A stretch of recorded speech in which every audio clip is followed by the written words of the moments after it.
only 12 hours a day, people would want to know, you feeling okay? Like, what's the problem, right? So I would get in around 7 in the morning, thinking I'm going to work until 8 or 9 anyway. So I'd get in at 7 in the morning. We had something called a trunk line, where the unclassified phones in the office were connected to a Washington exchange. So even though I'm in Pakistan, I've got a 202 number, and I can dial a 202 number like a local call. So I would get in before everybody else, and I would always call my then girlfriend, my post-divorce girlfriend, who became my second wife. She was a senior CIA officer. So I would always end our conversations by saying, okay, love you, mwah, and hang up. Yeah. And one of the old timers, there were 7 old men who worked for me. They were all like very senior intelligence service level officers. All of them had been at least director of Near Eastern operations. One of them had been the deputy director of the CIA. And they all volunteered to come back as contractors after 9/11 just for patriotic reasons. But if you're a contractor, you can't have a management position. So they worked for me, which is... That must have been interesting. I learned more from those guys in 6 months than I learned in the rest of the entirety of my career.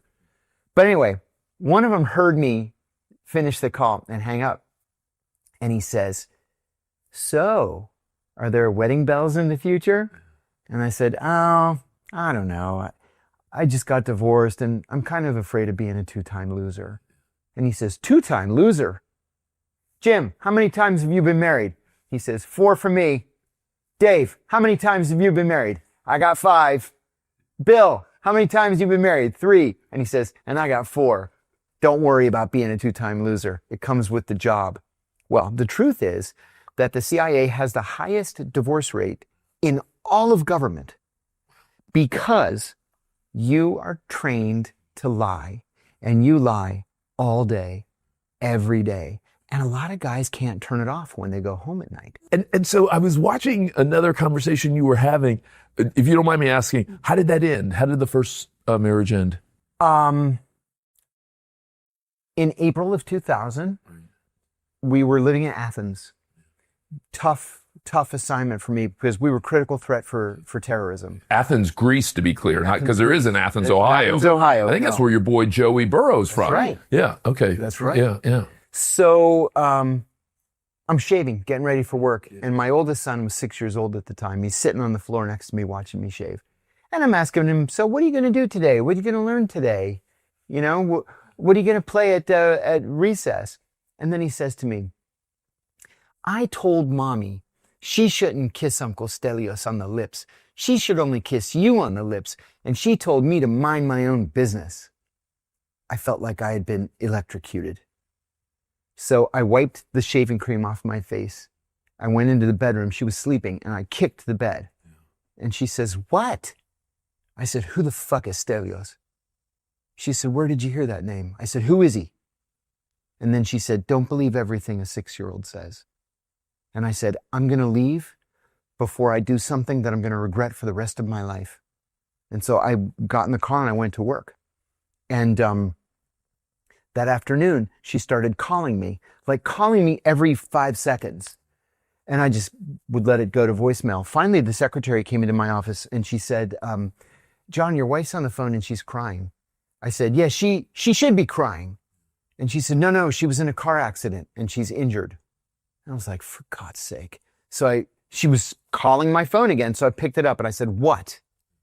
And she said, I had gotten in an accident and I'm injured and the kids are crying. And so I drove up to the accident scene and the car she was first in a left-hand turn lane to make a left. There was a guy 5 cars back. Greeks are very impatient drivers. She went to make the left. He came from the back and just T-boned her and pushed the car up onto the sidewalk and demolished it. And she broke her wrist and it was a big mess.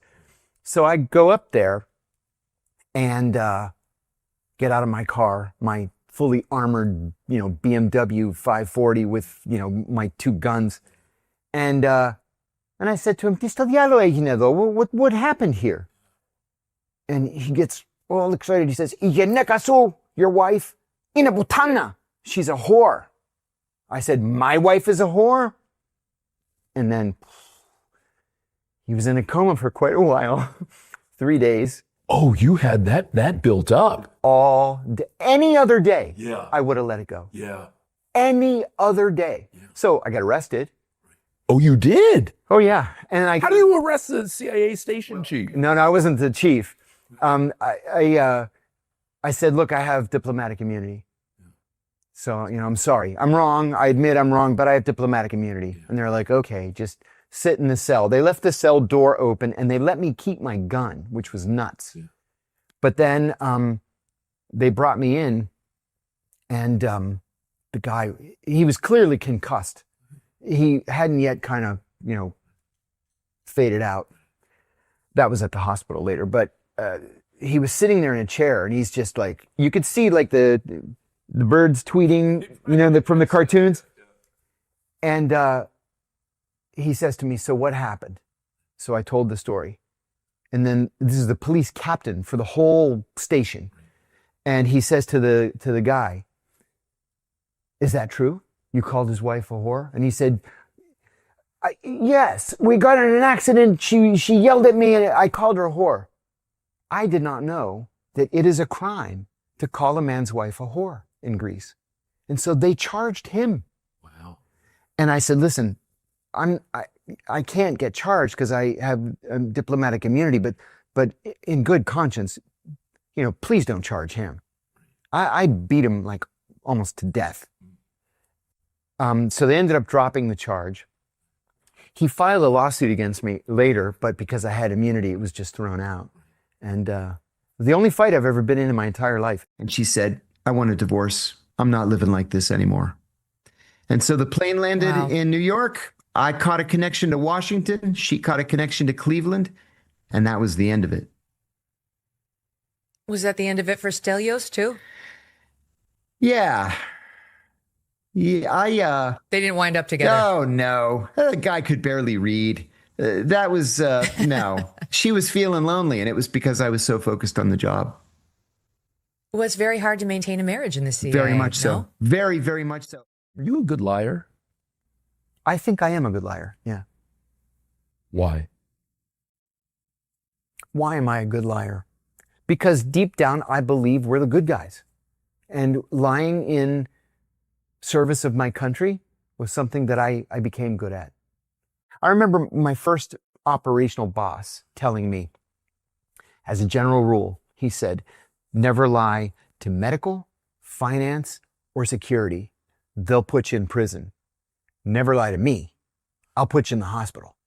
So assume that I'm one of your sons, or assume that I'm a close brother of yours, and we haven't seen each other for 20 years, and you're prepping me for the rest of my life. This may be the only conversation we're going to get to have. So whatever truths you have, you're not going to get to tell me 10 years from now, 20 years from now. Like, give me the stuff now. I would tell you that, again, this is going to sound cynical, so I apologize in advance. Tell you that it's been my experience that the world is usually not what it seems, right? You can never get inside the head of another human being. You just can't. We may think we really, truly know somebody. We don't. We never know what's going on. We never know what's going on in people's private lives. And so you always have to be wary and you have to be self-protective. The CIA actively seeks to hire people who have sociopathic tendencies. People, not sociopaths. Sociopaths have no conscience. People with sociopathic tendencies do have a conscience. They do react in a polygraph exam. But because we believe we're the good guys, we're happy to work in legal, moral, and ethical gray areas. But sociopaths easily slip through the process because you can't trip them up on a polygraph. They have no conscience. So they don't react. That's the problem.